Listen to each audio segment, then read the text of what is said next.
Was it daylight robbery or bad luck for Arsenal at Burnley? Football fans, welcome to the March 7th, 2021 edition of the Positively Uncensored Arsenal podcast. I'm your host, Shotta, with my usual partner, Blackburn George, the Arsebalagger.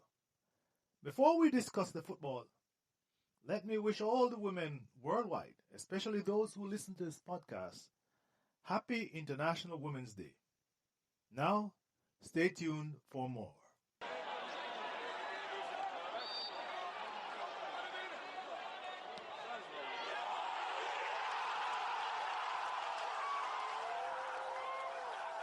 Blackburn George, my friend, 24 hours after Arsenal went to Burnley and drew 1-1. Bad luck or robbery at high noon, George? What is your take? Well, it was a bit of robbery. It was a bit of bad play, a bit of poor finishing, and a bit of good play as well, it has to be said. I thought we were very unlucky, stonewall penalty. Oh, that was so... But we shouldn't be depending on a penalty. We had enough chances. We missed, Abba missed, Saka missed, Pepe missed, all absolutely golden opportunities that you would expect them to score 2 out of 3 of them at least, minimum. We should have won the game comfortably, but we didn't. And but you have to say that the fact that we should have is an improvement to how we've been playing for most of the season. We made a lot of opportunities, good opportunities. We haven't been doing that. So I think we have to give up on the European places, except that we're mid-table for this season, and cling on to the hope that we are improving. Things are getting better. We are playing better. And at the end of the day, it's only by playing better that you'll sustain good results. You can get the odd game where you win playing poorly, but that's not going to sustain you through a season.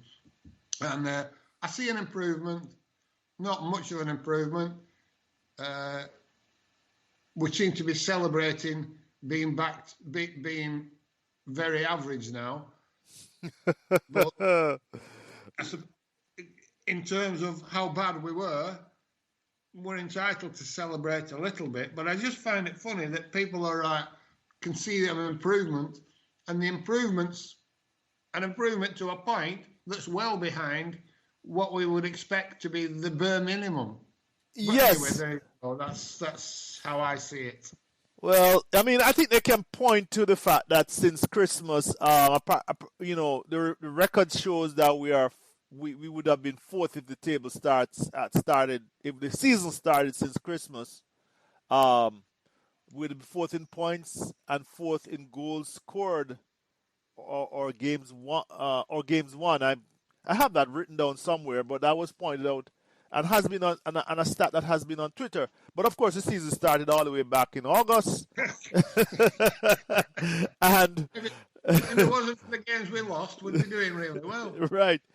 But you're correct, George. I think, well, at least from my point of view, the first half in particular was interesting.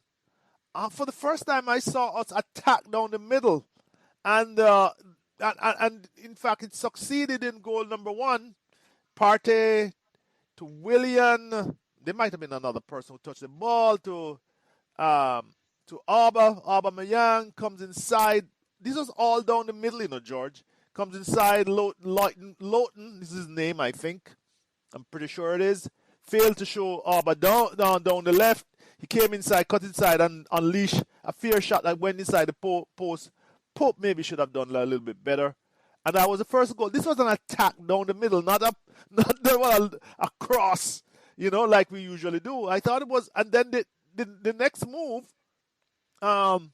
I don't remember who passed the ball to. I have it, I can pretty much look it up, but it doesn't matter. It was a pass down the middle to Aubameyang, and it was Lawton again who got a foot to it. And Aubameyang, when the ball dropped, maybe he could have scored. Then the third move I saw, and this was all in the first 10, 15 minutes, George, was Aubameyang do a 1-2 with Saka in the penalty box, and he should have scored that. So I saw a lot of good stuff in the first half. Yeah, well, like I say, it was an improvement. You know, if we played like that in the second half, we would have won at a canter. If we'd have put the ball in the back of the net. But you get back to the point, is it doesn't matter how good your build-up play is. If you're not putting the ball in the back of the net, you're basically Brighton. Mm-hmm. Yeah, truly. Yes. And we've got players that Most of the teams down at the earn bottom. a lot of money. Mm-hmm. We've got players that earn a lot of money to put the ball in the back of the net, and they should be able to put those chances away. But they didn't, and I suppose it could have been worse. We could have lost. I mean, they missed a chance of the game, didn't they, Barnes, when he was right. And Peters, who hasn't scored in ages, fired one shot just before that went way over the bar. In fact, George, they had two big chances towards the end of the game that were saved, and we also had two big chances. But let's go back to the point. Before the Xhaka mistake, which we'll talk about, we had chances in that first half to put the game away, and we failed to do that, as you said, because our strikers did not do the job that they were supposed to do. And I thought that, for example, Saka was not at the races yesterday. No, he had a bad game, but this is a problem when you putting all your eggs in a 19-year-old basket. Mm-hmm. It's not mature, that basket, is it? And eggs are going to slip out through the soft underbelly of it. Yes. And you can't expect him to be the finished article at 19. He's done great. Yes. And he's going to have the odd off game. Well, he had the off game yesterday. Right. So, yeah. I mean, I thought we were playing well. I thought, until Xhaka made that balls up, I thought he was tremendous. Right. I thought he was really, really good. But all that's forgotten as soon as he makes a mistake, and he's back to being the worst midfielder we've ever had. All over Twitter, these fucking morons. Oh, George. Fuck's sake. They get on my tits. They fucking just wind me up to the limit. There's no balance at all. You see him like, well, he makes more mistakes than anyone else in the team. Well, he does, because he has the ball twice as much as anyone else in the team. Right. And he's been asked to do more than anyone else in the team. And he's been asked to do it more often than anyone else in the team. And there's no balance at all. And he's a tremendous player. But if he didn't make the odd mistake, he'd be £100 million player, and we wouldn't have him. Correct. He has flaws, but that doesn't mean he's a bad player. So, but you got to put up with that all the time, haven't you? I'm sick of reading about world-class party. I really am. Yes, go ahead, George. I think he's a decent player. I think he's a decent player, but where's this world-class player that other people are seeing? What the fuck's going on? I don't see it. I mean, he gives the ball away more often than Xhaka. A lot more often. And yet, he's world-class. He's a Rolls-Royce player. What the fuck are they seeing? Where is this guy? Well, George, George, it is the brand new toy mentality. It is the mentality that the Jones have it. When he was at Atletico, he must be better than ours. You know what I mean? And I must have it. And I kind of wondered, and I asked the question, why weren't all the other big teams in for him? But yesterday in particular, let me just point out to those who listen to us, the few who listen to us, by the way, George, he started off well. Apparently they were done some work, and all those moves that you saw, most of the moves that in the first half, down the middle, he originated them because he was playing the deepest central midfield, and he was not under pressure. And even that instance, he gave away the ball a couple of times, unforced errors. But here's my point: in the second half, when they put Vidra on him, He disappeared. And I don't know if people realize this. And I was like, I saw, you tweet, where is this great party? I'm not killing the guy, but it's a fact. He disappeared once the pressure was put on him. In contrast, Xhaka continued to play despite his mistake. Central midfield, left back, attacking central midfielder. Where is your perspective, guys? Is this, as George says, where is the balance? Where is this great party versus that useless Deadwood Xhaka? You tell me. Well, there isn't any. That's the problem.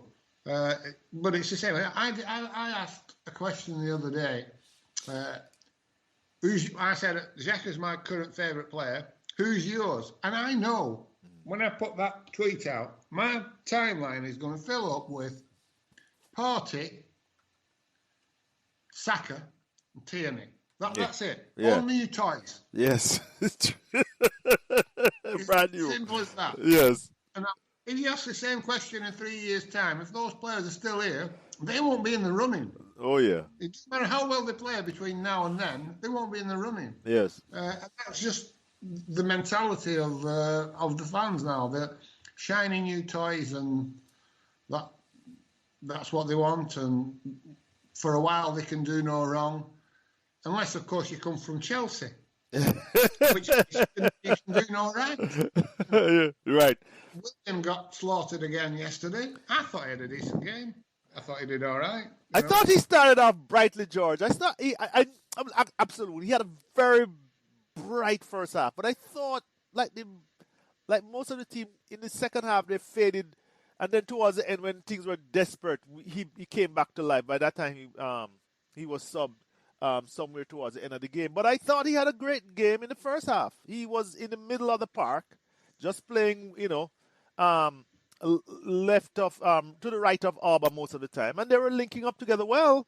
And they were trying to find him. I thought he had a decent game. Yeah, he had a decent game. You see, when Pepe came on, he was far better than Saka. Yes. You can't say that. That's no. No. Yes. Pepe is useless, yes. and Saka's a golden boy. Yes. So you can't, that's not to be taken into account how well they did on the day. You've got your narrative and you have to fucking stick to it. And it's the same with Arteta. A lot of the fans won't have anything said against him. Doesn't matter that we're 10th. Yes. Doesn't matter that what he's done, he's innocent. He's great. He's fantastic. He's taking us in the right direction. Fucking 10th. Yeah. Lost as many games as we won. But don't criticise Mikel Arteta because, he's taking us forward. And that's just the way it is. You have to accept that's the way it is. And wait for the fans to slowly come round to your way of thinking or not. Well, George, if you talk about slow way of thinking, I saw a tweet by DT yesterday where he was saying, Wenger was right about the referees. They take it out on us. I was like, DT? That's another thing. It's terrible. We've dropped these points because of bad refereeing. Yes. Fucking hell. It was worse than that under Wenger. Yeah.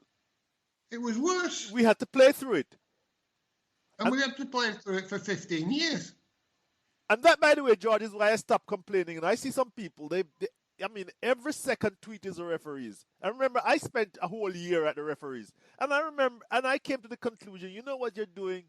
That is not going to help you. You may feel good about it. But, that's a reality. That's a challenge. That's one of the obstacles you have to face. That was my perspective. I spent, a whole year, George, and you know that. A whole year at this. And I thought about it. I didn't stop because VAR didn't come on. VAR came on stream. They eventually put the on-field monitor, which they barely use, and I was a big advocate of it. But I realized they were going to screw us over whether or not there was VAR. And at the 72nd minute, George, I don't know what game